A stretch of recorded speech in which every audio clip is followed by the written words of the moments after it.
I was the textbook definition of a Velcro girlfriend. If I could have spent 24 hours a day physically fused to my boyfriend's side, I would have.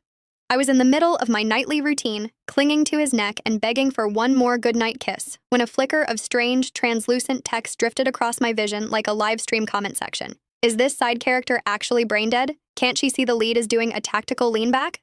For real, he doesn't even want to touch her. He only dated her to keep the crazy fans away. She really thinks she's the love of his life? Delusional. Almost there, guys. The real heroine is about to make her entrance. Our little stage 5 clinger is getting the boot any minute now. I stared at the floating words, my heart dropping into the pit of my stomach. My fingers, which had been laced tightly behind Cade's neck, slowly began to lose their grip. In the next second, Cade lifted his head. His eyes were dark, shadowed with a touch of the irritation that comes from being interrupted. His voice was a low, honeyed rasp. Why'd you stop? My heart gave a violent squeeze. My eyes darted around the room, unable to meet Cade's gaze. Under his piercing look, the kind that felt like he was peeling back layers of my skin, I reached down and gripped the silk sheets, whispering, I'm just tired. Cade didn't say anything. He just watched me for a long beat, probably trying to figure out if I was glitching. After a moment, he rolled over, his back to me. His voice was flat, impossible to read. Then sleep. Staring at the broad, cold expanse of his back, I felt like I'd just swallowed a mouthful of ash. It was bitter and suffocating.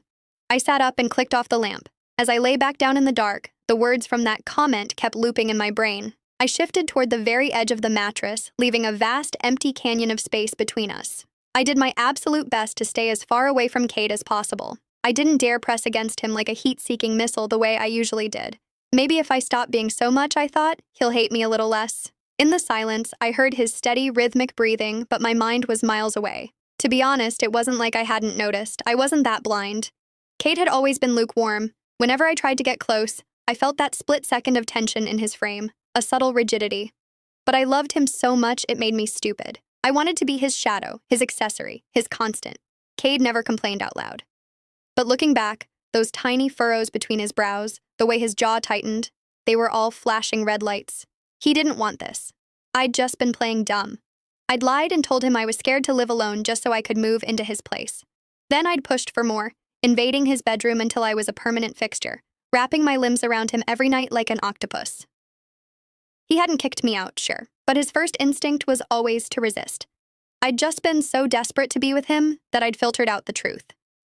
Now it seemed the comment was right. The air in the room felt heavy. I tossed and turned until the early hours of the morning, finally drifting into a fitful sleep. When I woke up, I realized I was curled into Cade's chest, my right arm locked firmly around his waist. His chest rose